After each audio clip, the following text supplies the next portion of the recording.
नमस्कार, next IAS Hindi में आपका स्वागत है। टॉपिक ऑफ द डे में आज चर्चा करेंगे पर्वतमाला परियोजना पर। साथियों, इसको पीआईबी ने अपने अंक में शामिल किया था। इकोनॉमी सेक्शन के अंतर्गत इंफ्रास्ट्रक्चर टॉपिक में शामिल होगा और महत्वपूर्ण टॉपिक है। ये हो सकता है यूपीएससी प्रीलिम्स के एग्जाम में पूछ सकता है और मेंस के परीक्षा में भी आप देख सकते हैं यहाँ से जुड़े हुए प्रश्न को। आइए सीधे चलते हैं अब न्यूज पर। न्यूज ये थी दोस्तों, केंद्रीय सड़क और परिवहन राजमार्ग मंत्री नितिन गडकरी जी ने पर्वतमाला कार्यक्रम के तहत 1,25,000 करोड़ रुपए की लागत वाली 200 से अधिक रोपवे परियोजनाओं की घोषणा की है और ये बहुत महत्वपूर्ण योजना बनी जा रही है। ये पर्वतमाला परियोजना देश के लिए बहुत महत्वपूर्ण है। अभी तो स्टार्टिंग में 200 है, आने वाले टाइम में आप देखेंगे इसकी संख्या बढ़कर लगभग 400 के आसपास तक पहुंच सकती है। ये प्रोजेक्ट 5 वर्षों के अंदर पूरा किया जाएगा और टूरिस्ट स्पॉट को ध्यान में रख करके इसको शुरू किया जा रहा है। जैसे जम्मू और कश्मीर में अमरनाथ में इसका निर्माण कार्य किया जाएगा। जम्मू में वैष्णो देवी, वहां पे भारी संख्या में पर्यटक जाते हैं या श्रद्धालु जाते हैं। और साथियों, इसको अगर हम बात करें आगे तो ये पर्वतीय राज्यों में अभी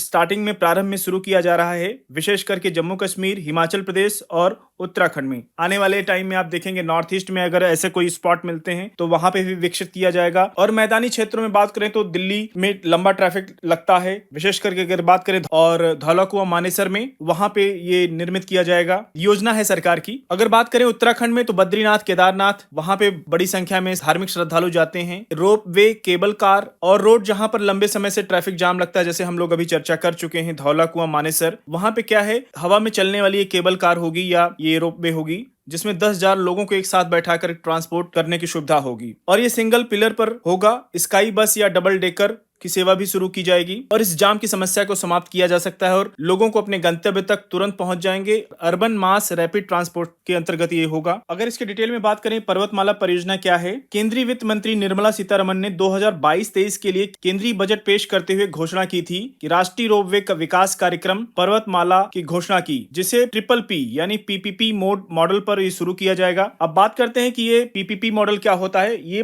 पब्लिक प्राइवेट पार्टनरशिप पे होगा। साथियों, NHAI इसी मॉडल पे काम करती है, सड़कों का निर्माण करती है और सरकार कह रही है कि हम इसमें 60% तक का अपना वित्तीय योगदान देंगे और 40% प्राइवेट कंपनियां वहन करेंगी। और अच्छी बात यह है कि ये पूरा निर्माण कार्य इंडियन कंपनी करेगी, इंडियन टेक्नोलॉजी पर आधारित होगा, मेक इन इंडिया को भी बढ़ावा मिलेगा और इसकी कॉस्ट भी कम होगी। बड़े पैमाने पर पब्लिक प्राइवेट पार्टनरशिप यानी PPP मॉडल पर यह पूरा कार्य किया जाएगा। इसमें राज्य सरकार केवल लैंड देगी और इन्वायरमेंट मिनिस्ट्री ने निर्णय लिया है ऐसे प्रोजेक्ट के लिए किसी भी क्लियरेंस की जरूरत नहीं होगी। ये फास्ट ट्रैक पर निर्माण कार्य होगा और ये रोजगार का भी निर्माण करेगा लोकल लोगों के लिए। जितना इंफ्रास्ट्रक्चर से जुड़ा हुआ विकास काम होगा तो वहां पे रेस्टोरेंट भी बनेंगे, दुकानें खुलेंगी, हैंडलूम की दुकानें होंगी, तो लोकल लोगों को बड़ी संख्या में रोजगार मिलने की संभावना है। इसी को ध्यान में रखते हुए सरकार पूरा विकास कार्य कर रही है। भारत सरकार 60% का योगदान इसमें करेगी और ये पूरा हाइब्रिड वार्षिक मॉडल के तहत PPP मॉडल जिसको बोलते हैं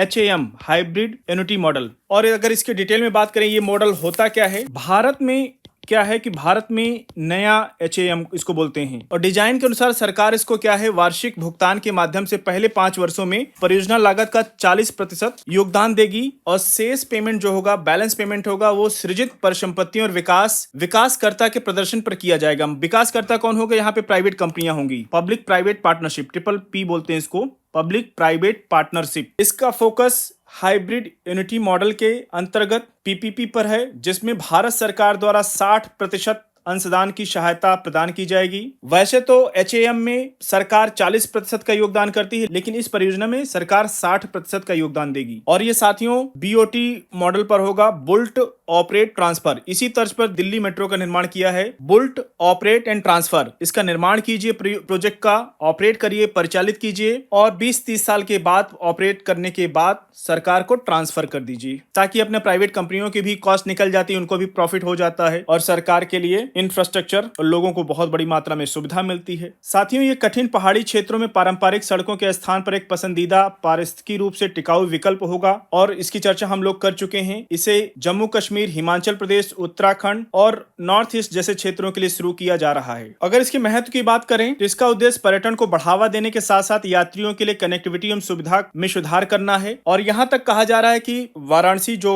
उत्तर प्रदेश का धार्मिक शहर है, वाराणसी में लोगों सीधे रेलवे स्टेशन से रोप वे में बैठाकर मंदिर में दर्शन करवाया जाएगा। इससे रोड का ट्रैफिक भी कम होगा, पॉल्यूशन भी कम होगा, क्योंकि पेट्रोल डीजल की खपत कम होगी तो पॉल्यूशन कम होगा और जीवाश्म ईंधन भी कम होगा और लोगों को सुविधा भी मिलेगी। तो हर तरह से इसका महत्व है, इसलिए ये टॉपिक बहुत इंपॉर्टेंट है, ना केवल प्रीलिम्स के लिए बल्कि आपके मेंस एग्जाम के लिए। इसकी हम लोगों ने बहुत डिटेल में चर्चा की है साथियों। टीओडी के इस अंक को आज यहीं पर समाप्त करेंगे। मिलते हैं नेक्स्ट अंक में कुछ और महत्वपूर्ण टॉपिक के साथ। तब तक जुड़े रहिए नेक्स्ट आईएएस हिंदी के साथ। धन्यवाद।